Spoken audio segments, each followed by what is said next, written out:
తిరుమల ఆలయంలో విమాన వెంకటేశ్వర స్వామిని మనందరం దర్శించుకుంటాం కదా. స్వామి దర్శనం అయిందే ప్రదక్షిణ చేసేటప్పుడు ఆనంద నిలయంపై వెండి మకర తోరణం మధ్య శ్రీనివాసుడు దర్శనమిస్తాడు. ఈ వెంకటేశ్వర స్వామి ప్రాధాన్యత ఏంటంటే, ఒకప్పట్లో వ్యాసతీర్థులు అనే సాధువు ఈ విమాన వెంకటేశ్వరుడికి ప్రాణ ప్రతిష్ఠ చేశాడని చెప్తారు.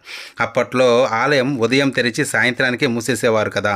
7 కొండలు ఎక్కి వచ్చిన భక్తులు నిరాశ పడకూడదని ఈ వ్యాసతీర్థుల వారు ఈ విమాన శ్రీనివాసుడిని దర్శించుకున్నా కూడా మూల విరాటుని దర్శించుకున్న పుణ్యం లభిస్తుందని ప్రబోధించాడు.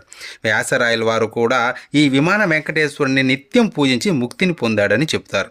ఇక్కడ మనకి ఇంకొక కట్టుకథ కూడా ప్రచారంలో ఉంది. అదేంటంటే, ఇక్కడ కొంతమంది పూజారులు స్వామి ఆభరణాలు ధరించారని, అందుకు అప్పట్లో పరిపాలించే రాజు వారి శిరశ్ఛేదన చేశారని, అందువలన 10 సంవత్సరాల పాటు ఆలయాన్ని మూసేశారని, అప్పుడు ఈ విమాన వెంకటేశ్వరుని పూజించే వాళ్ళని చెప్పేవాళ్ళు. కానీ దీనికి ఎటువంటి సాక్ష్యం లేదు.